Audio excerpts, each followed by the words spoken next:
El encapuchado del templo.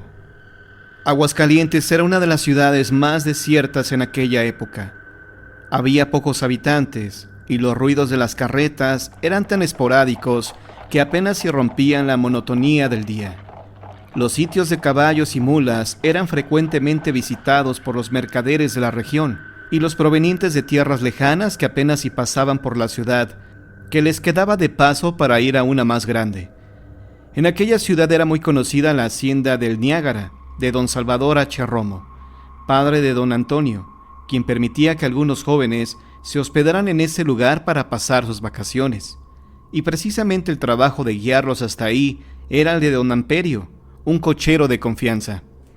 Cierto día las cosas no ocurrieron como solían suceder. Aquel verano el sol arreció más que en años anteriores, y por alguna extraña razón, don Amperio no llegó a recoger a los jóvenes que esperaban con impaciencia la llegada del mozo. Todos esperaron con ansias en vano la llegada de aquel hombre. Aquel equipaje se convirtió en lecho, porque la noche llegó con una luna que alumbraba poco. Don Salvador, preocupado por la posibilidad de que algo les hubiera pasado, salió rumbo al lugar donde se debía recoger a los muchachos. Al llegar, su sorpresa fue mayúscula al verlos a todos acostados en el suelo. ¿Y Amperio?, preguntó don Antonio desconcertado. Todos sabían de sobra que don Amperio era un hombre cumplido y responsable, que jamás dejaría abandonados a esos jóvenes, por lo que más lógico era que le hubiera ocurrido algo. Don Antonio, acompañado de los jóvenes, buscó sin cesar a don Amperio por todo el pueblo, donde era muy posible que pudieran encontrarlo. Como no lo hallaron, regresaron todos juntos a la hacienda, donde ya se encontraba el mozo, pero se le reflejaba un estado muy raro. Tenía los ojos agrandados y estaba mudo como un tronco. Buscaron indicios que les confirmaran las sospechas de que estaba tomado, pero su aliento no delataba una noche de copas. Su esposa relató que llegó de esta manera minutos después de haberse ido a recoger a los muchachos, y que desde entonces no había soltado palabra. Nadie podía decir a ciencia cierta qué era lo que le había ocurrido a este hombre. 8 días después, don Amperio recobró el ánimo y pudo regresar a su trabajo, pero don Antonio, que no dejaba el caso de lado, lo interrogó de inmediato. Así, el cochero pudo relatarle lo ocurrido. Cuando pasaba por el templo de San Marcos para ir por los muchachos, un fraile encapuchado que llevaba una calavera en la mano salió de ahí. En cuanto se dio cuenta de que estaba viéndolo, me correteó por todo el jardín, gritando que me iría al infierno. Por el miedo y el cansancio caí inconsciente hasta que un amigo me encontró y me llevó a casa arrastrando. Desde aquel momento don Antonio comenzó a investigar quién podría haber sido aquel fraile de relato, hasta que se enteró de que años atrás la gente se reunía cada año para festejar a San Marcos. Estas fiestas se llevaban a cabo alrededor del jardín del templo. Pero a pesar de esto, era muy poca la gente que asistía a los oficios religiosos de la misma, prefiriendo la diversión y no la devoción. Se contaba que días después de una de las últimas fiestas, comenzó a aparecerse un fraile que llevaba una calavera en la mano, versión que coincidía con el relato de don Amperio. Pero además, había quienes aseguraban que este ser se paseaba por los jardines todas las noches alrededor del templo, y que solo los desafortunados que se lo topaban de frente eran víctimas de sus agresiones. Por tal motivo, las personas que vivían cerca del templo rezaban cada noche una oración, implorando que aquel espíritu jamás entrara en sus hogares, y solo alcanzaban a escuchar los gritos que este espectro daba al toparse con algún transeúnte. Así, don Antonio pudo saber que aquel fraile era el mismo con el que don Amperio se había topado. Ahora solo había que responderse una cosa: ¿por qué había regresado aquel fraile? ¿Y por qué motivo no podía descansar aún su alma? El pánico rondó nuevamente las calles de Aguascalientes, hasta que cierto día don Antonio y un grupo de personas decidieron ir en busca de aquel fraile para enfrentarlo y ahuyentarlo, por lo que esa misma noche determinaron ir al templo y esperar entre las sombras de los árboles a que apareciera. Y cuentan que fue justo a la medianoche cuando una sombra se dejó ver por los jardines. Aquellos hombres, sin pensarlo, se arrojaron sobre ella, quitándole la calavera y la capucha que le cubría el rostro. No se sabe a ciencia cierta qué fue lo que ocurrió. Tiempo después se corrió rumor de que en verdad se trataba del sacristán, que solo quería asustar a las personas que abusaban del libertinaje.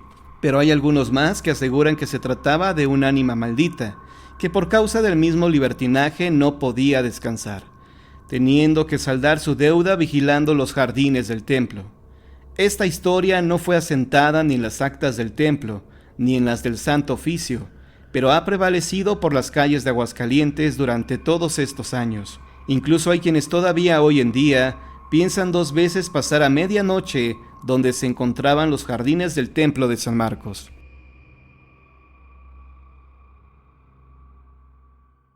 El hombre del camino oscuro, leyenda de Oaxaca. Existen muchas historias que hablan acerca de caminos extraños, de personas que nunca regresan a su punto de origen y que desaparecen para siempre, como si se los hubiera tragado la tierra. De hecho, sobre estos relatos existen lugares famosos por el misterio que encierran. En Oaxaca, por ejemplo, se habla mucho de un camino que lleva a un rancho llamado El Zanate, en la población de Nopala. Dicho camino, dicen, para ser construido costó mucho trabajo, pues los ingenieros y albañiles tuvieron varios problemas para terminar la obra, debido a que en su construcción hubo accidentes, mal tiempo y derrumbe de materiales, hasta que por fin terminaron el trabajo. Sin embargo, aseguran que en este camino hay muchos misterios aún, tanto para los peatones como para los que conducen, y esta leyenda que habla acerca de la hacienda del Zanate, pues a pesar de ser un lugar próspero con tierras fértiles y de mucho ganado, tanto porcino como vacuno, en sus alrededores es en donde ocurren incidentes extraños. Pero comencemos pues a contar dicha historia, de El Zanate. Muchas personas han sido dueñas del lugar. En aquel entonces la habitaban 3 hermanos, Juan el mayor, Pablo y Martín el menor. Su capataz en ese tiempo era don Lucho, y era muy querido por Martín, pues era un hombre bueno y con carácter. Por eso mismo, Martín lo seguía mucho y aprendía todo lo posible de él. Fue del mismo Lucho que Martín escuchó aquella historia de que los peones solían hablar casi en secreto y temerosos. Se hablaba de 2 peones que por cortar camino habían desaparecido sin jamás regresar ni a su casa, ni al trabajo. A Martín, en vez de causarle miedo a aquellas desapariciones, le provocó curiosidad, y por eso mismo, cuando se desocupó un tractor y había que llevarlo al mecánico, él mismo se ofreció, sin dudar, a realizar la tarea. Ya de regreso, como a eso de las 7 de la noche, cruzó solo aquel famoso lugar, que aquel de primera impresión le dio mucha tranquilidad, pues aún sentía una tarde cálida, y el viento que le soplaba en el rostro era ligero y tranquilo. Por eso mismo su caminar era lento, pero media hora más tarde, aquel trecho se ennegreció como la boca del lobo, o un interminable túnel oscuro, y la temperatura comenzó a descender, y por primera vez Martín sintió que algo siniestro podía ocurrirle. Sin embargo, a lo lejos pudo divisar a un hombre que caminaba despacio, y parecía más tranquilo que el propio Martín. Por eso mismo quiso alcanzarlo, hacerle compañía y ahuyentar al miedo platicando. Primero le hizo señas para que lo esperara, y luego, al alcanzarlo, le trató de hacer conversación sobre el cambio drástico de temperatura, a lo que el hombre ni siquiera puso atención. Sin embargo, se podía notar que era un hombre elegante, con su impecable camisa oscura y su sombrero de ala ancha. Ante la indiferencia, Martín solo caminó en silencio ese trecho, el cual le pareció interminable, y fue en el área empedrada donde el joven se asombró, pues ante sus ojos su acompañante misterioso comenzó a bailar muy extraño, como un ave de rapiña, mientras Martín trataba de aparentar seriedad. Entonces aquel desconocido por primera vez le dirigió la palabra preguntándole: ¿te espantaste? A lo que Martín, con su joven corazón que le latía a 1000 por hora, trató de no evidenciar su temor. Siguieron caminando y este hombre le inspiraba cada vez más miedo. De pronto, de los brazos de este raro individuo, le comenzó a salir un plumaje negro y espeso. Sus piernas se transformaron en una correosa y cartilaginosa piel, parecida a la de un chivo, mientras que su cabeza y su cuerpo se habían transformado en una gallina enorme, del tamaño de un hombre, que miraban con ojos fieros a Martín.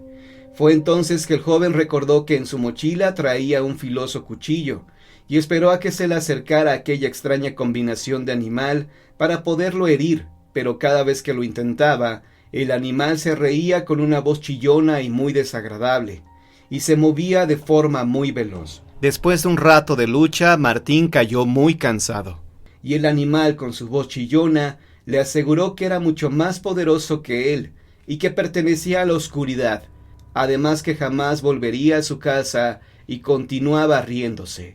En un momento el monstruo le dio la espalda, y Martín aprovechó, se levantó corriendo y con todas sus fuerzas que le podían dar las piernas de un joven de 18 años, se arrancó a toda velocidad, sin mirar atrás, mientras todavía escuchaba la voz desagradable de ese animal que parecía chiflarle y gritarle «¡No te vas a escapar!», mientras el viento frío resoplaba en su rostro, bajando por una vereda y otra más, dándose cuenta que se encontraba en un cerro, y observaba muy a lo lejos su hacienda alumbrada como una luciérnaga en medio de la oscuridad y del frío. Los últimos pasos los bajó corriendo, tropezando entre plantas espinosas y sus propios pies, con sus piernas cansadas que ahora parecían de hilacho de tanto y tanto correr, y del miedo del que ahora ya lejos se hacía consciente. Cuando ya estuvo muy cerca, el muchacho se sostuvo del muro de piedra de su hacienda, para poder controlar su respiración, y al abrir el portón de madera estaban don Lucho y sus hermanos, estos con gabanes de lana y sombreros, ordenando a los trabajadores que lo buscaran para regresarlo a la hacienda como diera lugar. Al verlo, don Lucho corrió a abrazarlo, mientras que Juan, su hermano mayor, lo reprendió con grandes gritos de enojo. «¿Dónde carajos te metiste después de entregar el tractor, Martín? Yo iba a movilizar a todos los hombres para traerte con bien». A lo que el joven, todavía pálido y con los ojos llenos de asombro, les narró a sus dos hermanos y a don Lucho lo ocurrido. Después de que el joven platicara todo, don Lucho, tras un largo suspiro, le dijo: «Tienes suerte, hijo. Los demás nunca han regresado». Por eso, esta anécdota se le cuenta a todo el fuereño que quiera pasar solo caminando por aquel tramo, que en apariencia es tranquilo, pues aunque ha pasado el tiempo, siguen ocurriendo incidentes extraños, donde desaparece la gente, y extrañamente se habla de un hombre vestido de negro de aspecto elegante.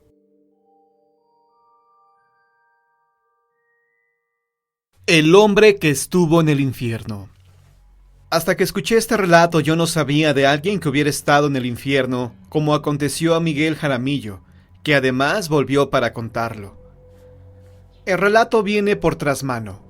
Miguel lo contó a su amigo Lupercio, este a Jacinto y Jacinto a mí, hace solo unos cuantos días, por más que los hechos ocurrieron hace como siglo y medio. Miguel era un minero afortunado que en los tiempos de bonanza ganaba el dinero a manos llenas, pero con la misma facilidad lo despilfarraba en cantinas y en toda clase de garitos que por entonces funcionaban aquí hasta con permiso de las autoridades. Una ocasión que Jaramillo había pasado la noche de juerga con sus amigos, como casi siempre hasta el nuevo día, cuando ya cansado se resolvía a ir a su casa a descansar, oyó a corta distancia una voz de mujer que lo llamaba. Él iba solo, su compañera de la noche anterior y sus amigos lo habían dejado hacía ya como media hora. ¿Quién podía ser entonces? Su voz era suave como un murmullo. Miguel llevó la mirada hacia ella. Era una mujer de apariencia seductora. Además, Miguel estaba acostumbrado a correr la primera aventura que le salía al paso. No iba a desperdiciar tan espléndida ocasión. Ya juntos caminaron unos pasos y pronto llegaron a una casa donde se suponía que vivía la guapa y atractiva moza. En el interior de la habitación, la misteriosa dama dejó unos instantes a su invitado, apareciendo de nuevo con 2 vasos de vino, de los cuales ofreció uno a Miguel. «Por tan bella compañera», dijo y apuró el contenido. No habían pasado 1 o 3 o 4 segundos cuando el joven minero se sintió como transportado a otro mundo ignorado, entre mil cosas raras que él jamás había visto. No obstante la presencia de ánimo que le era habitual, Miguel sintió que una fría transpiración le corría por la espalda. experimentando una indescriptible contracción en el plexo solar. No supo cuánto tiempo transcurrió mientras esto sucedía. La bella mujer lo tomó de la mano y, sin decir palabra, lo condujo hasta una escalera larga que juntos empezaron a descender. La escalinata se hacía interminable. Mientras más peldaños bajaban, más aparecían al mismo tiempo que la temperatura ambiente subía y el aire se tornaba denso y enrarecido. Por fin llegaron a otra habitación, a uno y a otro lado, y al fondo le parecía ver aquellos túneles y vericuentos como en la mina. De diferentes partes venían a su encuentro figuras casi humanas pero desnudas, con una rara expresión en los rostros, mezcla de ira y de angustia, unas quejándose lastimosamente, en tanto que otras exhalaban gritos despavoridos. Aquellos seres indefinibles clavaban en él sus torvas miradas y alargaban sus manos huesudas como queriéndolo alcanzar. Varias veces estuvo Miguel a punto de soltarse de la mujer que lo guiaba por aquel sitio, pero parecía que su mano estuviera pegada a la de ella y que un extraño impulso le obligara a seguir caminando. Después de todo, la presencia de la mujer era una compañía. Además, ella no mostraba ningún miedo.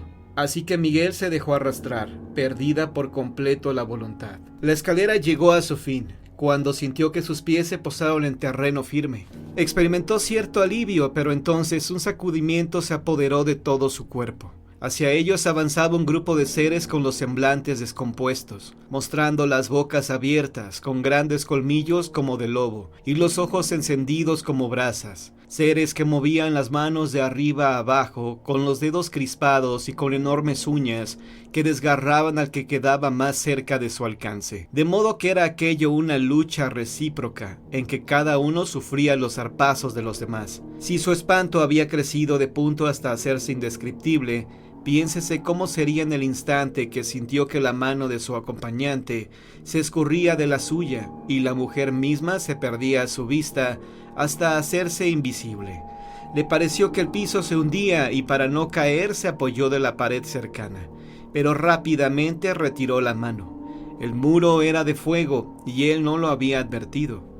Sobreponiéndose a su situación, trató de volver sobre sus pasos. Apenas si comenzaba a girar hacia atrás cuando un estruendo se apoderó de su atención. Sobre el muro se abrió un gran agujero, algo así como una boca descomunal, por donde salían diferentes especies de animales horripilantes, lo mismo reptiles que avanzaban pesadamente sobre el suelo, que aves que cruzaban el espacio emitiendo estridentes graznidos, y otras bestias más que, vomitando fuego, tropezaban unas con otras. Aquello era verdaderamente espantoso. El infortunado de Miguel se hallaba a punto de desplomarse, y así hubiera sucedido, cuando de pronto sintió que bajo sus pies faltaba el piso, y que su cuerpo se precipitaba en el vacío. Tal era el vértigo de la velocidad cada vez mayor, que hasta se oía un silbido semejante al que hace el huracán o las propias balas en campo abierto. Esto sí fue superior a las fuerzas de nuestro hombre. Perdió el conocimiento y no supo más de él. Al día siguiente, las primeras mujeres que salían de sus hogares para ir a la iglesia encontraron a Miguel exánime en la acera. «¡Qué borrachera pescó Jaramillo ayer!», decía la gente al pasar. Lo cierto es que Miguel sobrevivió a su pesadilla o a su real aventura, y más o menos cuando queda sentado aquí, lo platicó a sus amigos, aunque no dejaron de pensar que solo fuera producto de la bebida. Esta aventura fue por mucho tiempo una obsesión para el pobre de Jaramillo, y hoy es ya una leyenda que pertenece a todos los pobladores de Guanajuato.